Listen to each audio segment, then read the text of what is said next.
বাড়ির চারপাশে তুলসী গাছ রাখবেন। কেন? ভগবান নিজে চৈতন্য মহাপ্রভু বলেছেন চৈতন্য ভাগবতে, ভগবান 4 জায়গায় থাকেন। বলবো 4 জায়গায় কোথায়? আপনার হ্যাঁ বললে বলবো, ঝিমিয়ে পড়েছে হয়তো। একটা জোরে হরি বল বলেন তো।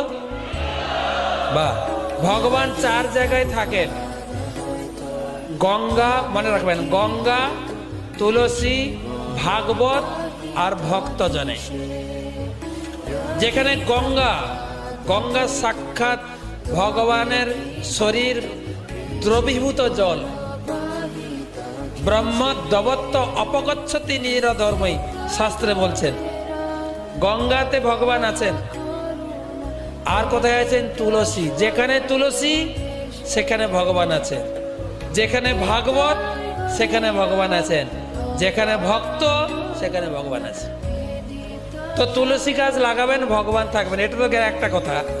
দ্বিতীয় কথা হচ্ছে, বৈজ্ঞানিকরা বলছে তুলসী গাছ প্রচুর পরিমাণে অক্সিজেন সাপ্লাই দেয়। বাড়ির চারদিকে তুলসী গাছ থাকা মানে, বলে না বৃন্দা দেবী, বৃন্দাবন, সেখানে তো ভগবান থাকে। ভগবান কোথায় থাকেন? বৃন্দাবন। বৃন্দা দেবীর বন যেখানে থাকবে ভগবান থাকবেন। আর তুলসী, বৈজ্ঞানিকরা বলছে তুলসী গাছ প্রচুর পরিমাণে অক্সিজেন দেয়। যে অক্সিজেন প্রভু বলছেন বট গাছের থেকেও বেশি। যে অক্সিজেন আপনার বাড়িতে কোনোদিন